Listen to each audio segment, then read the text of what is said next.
Hello everyone, here is a quick tutorial on how we are going to turn our Flash file into an appropriate MP4 for submitting our assignment. So what you'll likely have is 3 or more layers. One of them is your original video layer. One will probably have been for setting, where if we take a look here, that was just my black curb line, and one for action as well. So prior to getting to this step, just make sure that you shut off the video layer and let it play through. You can do this by just hitting enter. And make sure that you are content with what you see. Good. All right, now what we're going to do is essentially trim what is not needed of our current film. So we no longer need the video, so you can just full out delete this. And then we can get rid of all the frames that we don't need. So I started at frame 189, so I know that I don't need everything from 188 all the way to the back. So with the red line indicating where frame 188 is, I'm just going to click and drag down, and I'm still holding my mouse. I'm going to drag all the way back to the front. I'm going to right click, and I'm going to remove frames.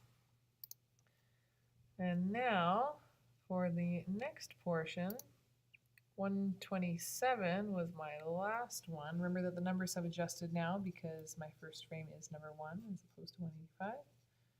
My last frame, 127. So let's type in 128, the next one that we don't need. Now don't worry if the image is still there. That's what a blank keyframe does. It holds its place the entire time until another blank keyframe is inserted, but we didn't insert another blank keyframe, so we don't need it. So again, 128. Let's try to do the same thing again. Click and drag. And let's go all the way. Might take a while. If you are familiar with a faster way to do this, by all means. I, on the other hand, still just learning about Animate. This is the only way that I know. So we can see on the tracker at the bottom that we're about halfway through the video now.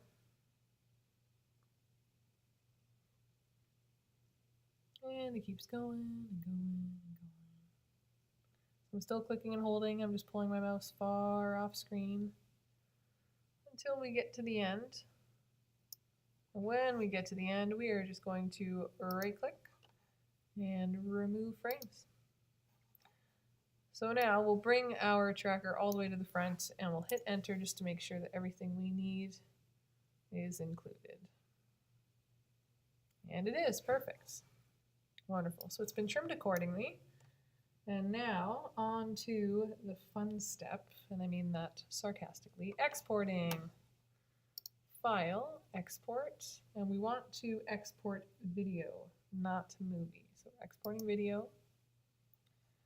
And I want you guys to select browse and make sure that you put it on your desktop. Make sure you write last name _ roto, short for rotoscoping. It says it's going to be an MOV file, but we'll see about that on the desktop and save.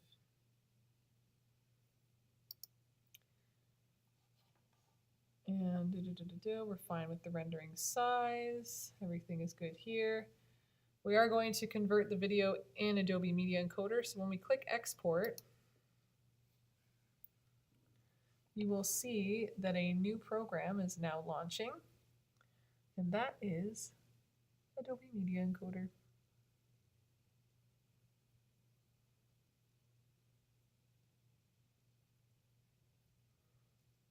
Feel free to fast forward. All right, so what we see here is our queue of things to be rendered, and we can see our file already here, but let's just make sure of a few things. So we want it to be at H.264, and underneath the preset,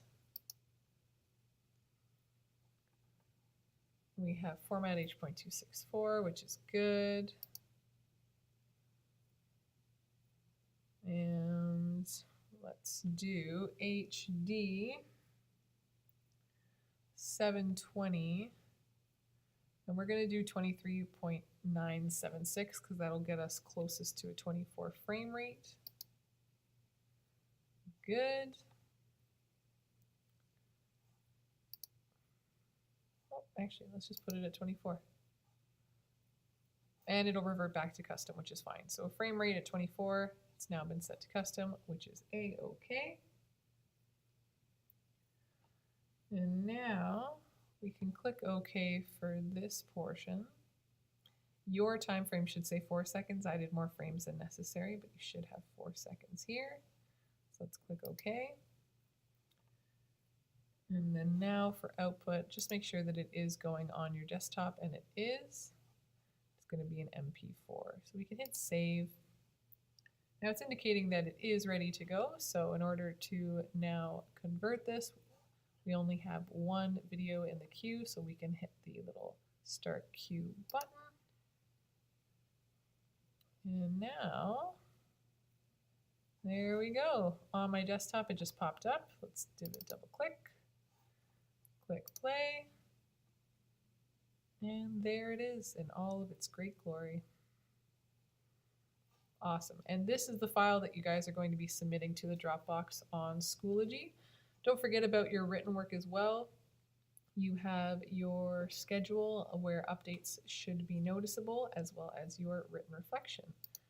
And do not neglect the brainstorming portion as well. That goes towards your creative process marks. All right, well done, everyone.